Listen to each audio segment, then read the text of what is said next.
तो ट्रक के पीछे पीछे शिवराज सिंह चौहान भी काफी देर तक पैदल ही चले। उनके साथ मंत्री विश्वास सारंग और हुजूर विधायक रामेश्वर शर्मा भी मौजूद रहे। वहीं इससे पहले मुख्यमंत्री शिवराज सिंह चौहान ने ग्रुप कैप्टन वरुण सिंह के निधन पर दुख जताते हुए वरुण सिंह के परिजन को 1 करोड़ की सम्मान निधि देने की घोषणा की।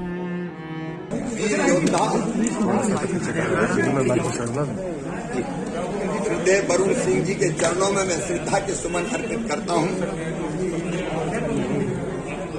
अद्भुत और अद्वितीय योद्धा जिन्होंने पहले भी मौत को मात दी थी। ऊपर करो, थोड़ी सी ऊपर करो लेकिन अब हमारे बीच नहीं है। उनके पिताजी भी बड़े वीर हैं, मेरी उनसे फोन पे चर्चा हुई थी। वो परिवार पूरे देश का परिवार है, प्रदेश का परिवार है। हम दुख की इस घड़ी में जो हर भारतवासी परिवार के साथ खड़े हैं और वीर योद्धा को जो अमर शहीद को 1 करोड़ रुपए की सम्मान निधि भी परिजनों को भेंट करेंगे। मैं उनके चरणों में श्रद्धा के सुमन। आपको बता दें कि 8 दिसंबर को तमिलनाडु के कन्नूर में भारतीय वायुसेना के हेलीकॉप्टर क्रैश हादसे में एकमात्र जीवित बचे वरुण सिंह की बुधवार को इलाज के दौरान मौत हो गई। विमान हादसे में सीडीएस जनरल बिपिन रावत समेत 14 लोगों की इस हादसे में मौत हो गई थी।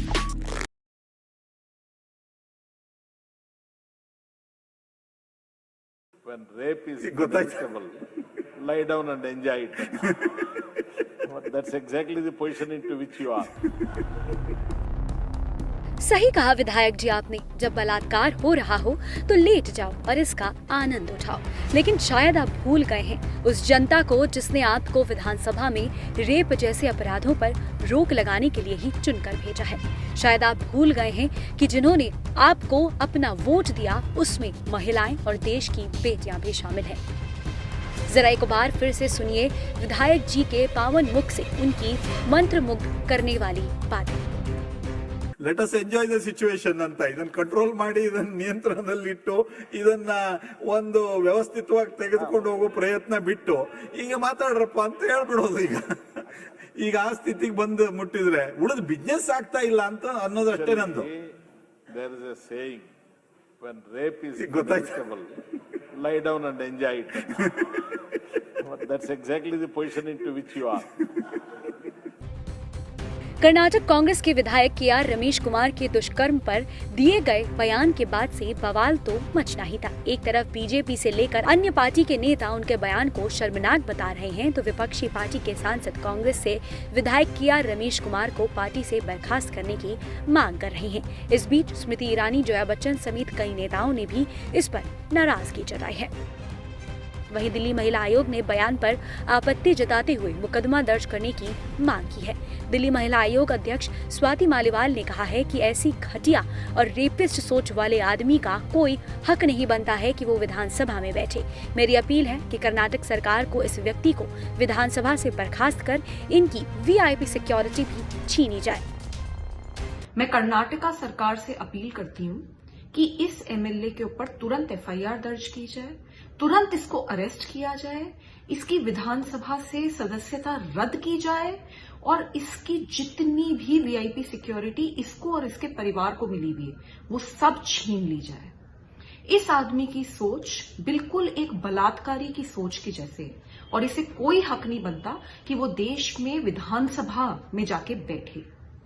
जब इस आदमी की और इसके परिवार की सारी वीआईपी सिक्योरिटी छीन ली जाएगी और इसको और इसके परिवार को आम लोगों की तरह जीना पड़ेगा, तब इसको समझ में आएगा कि रेप का डर क्या होता है और महिलाओं और बच्चियों का दर्द क्या होता है। वहीं अपने बयान पर बवाल मचता देख विधायक के.आर. रमेश कुमार ने दुष्कर्म पर भद्दी और अश्लील टिप्पणी को लेकर माफी मांगी। रमेश कुमार ने ट्वीट कर लिखा, मैं अब से अपने शब्दों को ध्यान से चुनूंगा।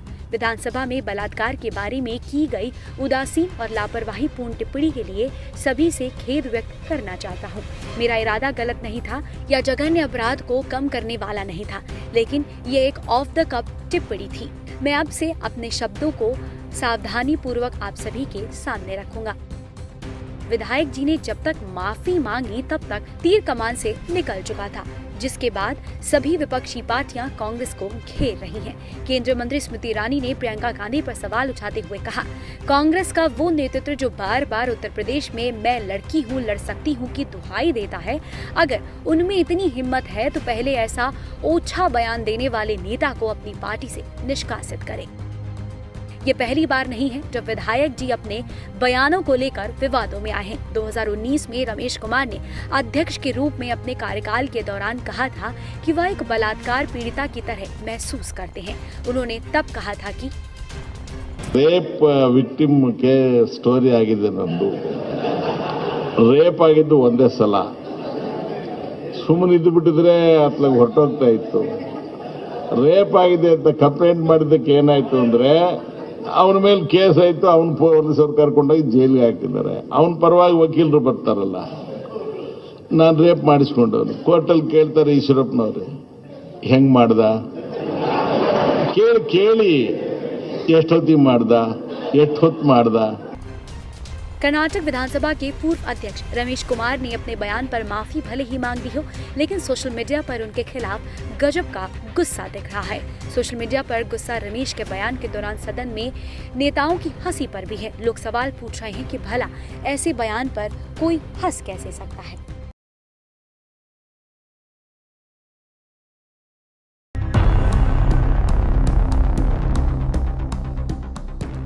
देश में एक तरफ कोरोना वायरस के मामले कम हो रहे हैं, तो दूसरी तरफ कोरोना वायरस के नए वेरिएंट ओमिक्रॉन से संक्रमण की संख्या बढ़ती जा रही है, जिसके बाद लोगों के मन में दहशत भी बढ़ रही है।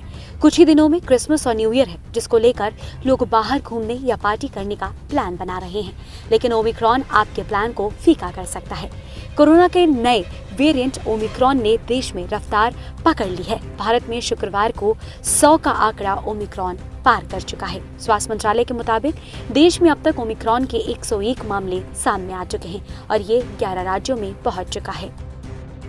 अगर हम देश के कोविड ओमिक्रॉन केसेस की परिस्थिति को देखें तो हम पाते हैं कि 11 स्टेट में टोटल 101 ओमिक्रॉन केसेस अब तक डिटेक्ट हुए हैं। इस संख्या में ऑन ए डेली बेसिस देश में ट्रैक किया जाता है। महाराष्ट्र में 32 केस, दिल्ली में 22 केस, राजस्थान, कर्नाटक, तेलंगाना, ऐसे करते हुए करीब 11 स्टेट्स में 101 केस अब तक नोट किए जा चुके हैं। वहीं यूरोप में कोरोना के तेजी से फैलने पर चिंता जताते हुए कहा कि ब्रिटेन में एक दिन के अंदर 80,000 से ज्यादा केस आए हैं, जो कि भारत के लिए भी खतरे की घंटी है। अगर जो केसेस कल यूके में हुए हैं 88,000 के करीब, 80,000 ले लीजिए, अगर हम उसको पॉपुलेशन के बेस पे लें तो ये 14 लाख केस होंगे भारत की पॉपुलेशन पे अगर हम उसको लगाएं। कहने का मतलब ये है, हमने वो 4 लाख वाली एक सर्च देखी थी, तो जो भी हो रहा है हम इसमें भी पूरी तरह से कहना कि डेल्टा है, दोबारा वाला डेल्टा है, ओमिक्रॉन की, ये इमर्ज हो रहा है। लेकिन the fact is at this very time the surge being experienced in UK is to the tune of 14-15 lakh per day. Mild है कहा जा रहा है, वो भी देख रहे हैं। हॉस्पिटल का भी इतना हेल्थ सिस्टम पे प्रेशर नहीं है, वो भी हम देख रहे हैं। लेकिन ये सब कुछ एक इमर्जिंग सिनेरियो है, कहाँ जाएगा कहना मुश्किल है, अनएक्सपेक्टेड सिनेरियो है। वहीं कोरोना की तीसरी लहर की आशंका के बीच लॉकडाउन लगाने के सवाल पर उन्होंने कहा कि इसकी कोई जरूरत नहीं है, लेकिन लोगों को सतर्कता बरतनी चाहिए। सिचुएशन ओवरऑल अगर देखें तो क्वाइट स्टेबल। कुछ ज़िलों में पॉजिटिविटी रेट बढ़ रहा है, वहाँ पे अगर ज़रूरत पड़ती है क्राइटेरियन बेस्ड, रूल बेस्ड, तो जो भी रिस्ट्रिक्शंस होनी है वो भी लागू की जाए। और उसके भी अलावा जो contact tracing, quarantining, containment zones होनी है उसको भी पकड़ में रखें इस पैंडेमिक को, वो एफर्ट होना चाहिए। जहाँ क्लस्टर्स हुए हैं वहाँ और भी केयरफुली डिस्ट्रिक्ट्स की और स्टेट्स की जिम्मेवारी है कि वो क्लस्टर्स को इन्वेस्टिगेट करें, क्लस्टर्स को कंटेन करें, और जो भी सर्वेलेंस के मेजर्स और कंटेनमेंट के मेजर वहाँ होने चाहिए वो, और उसके साथ साथ उनकी जांच भी हो कि क्या ये कोई नया वेरिएंट तो नहीं है। So comprehensive preparedness for the emerging potential scenario and careful watch and citizens' responsibility in terms of wearing the mask, avoiding crowded situations, और उसमें अब हम ऐड कर रहे हैं जो कि हमें WHO की गाइडेंस भी मिली दोबारा, फिर आपने देखा, याद रखेंगे अगर तो, वेंटिलेशन की बात। माहौल खुला हो तो वायरस को कम मौका मिलेगा। सरकार का जनता को आगाह करना यूं ही नहीं है। देश और दुनिया में ओमिक्रॉन के बढ़ते केसों ने सरकार के साथ साथ आम लोगों की भी चिंता बढ़ा दी है। इस घड़ी में हम सबको सरकार द्वारा पारित कोविड गाइडलाइनों को सख्ती से पालन करना होगा, जिसमें मास्क लगाना सबसे जरूरी कदम है।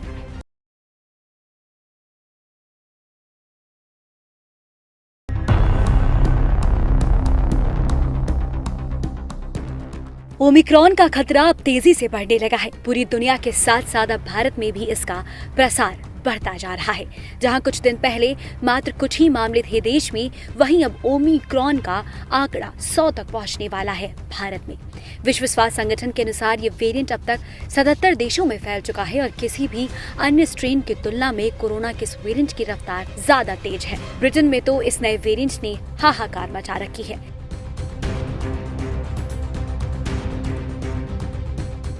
भारत में भी ओमिक्रॉन वेरिएंट का मामला अब अलग अलग राज्यों में पैर पसार रहा है।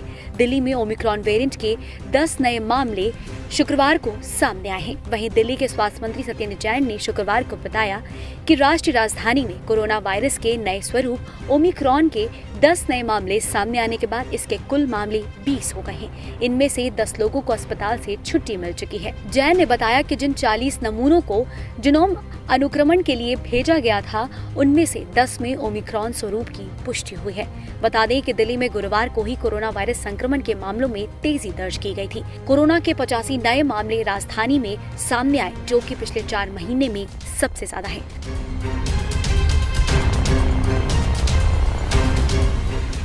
ओमिक्रॉन को देखते हुए दिल्ली आपदा प्रबंधन प्राधिकरण यानी कि DDMA ने अपने कोविड-19 के प्रतिबंधों को 31 दिसंबर की मध्यरात्रि तक बढ़ा दिया है। क्रिसमस और न्यू ईयर को लेकर होने वाले कार्यक्रमों को देखते हुए ये फैसला लिया गया है। इस फैसले के तहत बार और रेस्टोरेंट संचालित करने और सामाजिक और सांस्कृतिक समारोह पर पुराने प्रतिबंध जारी रहेंगे। भारत के 11 राज्य अब ओमिक्रॉन की चपेट में हैं। महाराष्ट्र जहां 32 मरीजों के साथ टॉप पर है, वहीं दिल्ली अब दूसरे स्थान पर है। राजस्थान, कर्नाटक, गुजरात, केरल, आंध्र प्रदेश, चंडीगढ़, तेलंगाना समेत ये और भी कई राज्यों तक पहुंच चुका है।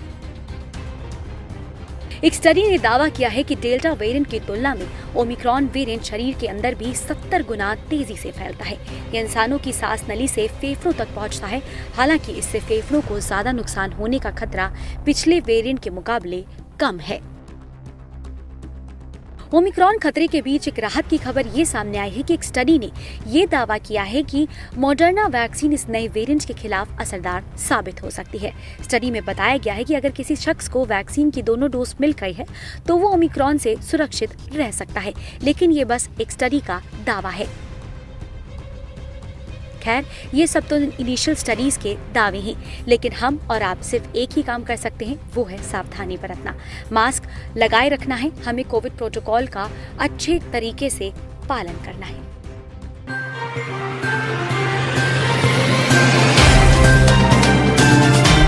Subscribe now and press the bell icon. Never miss an update.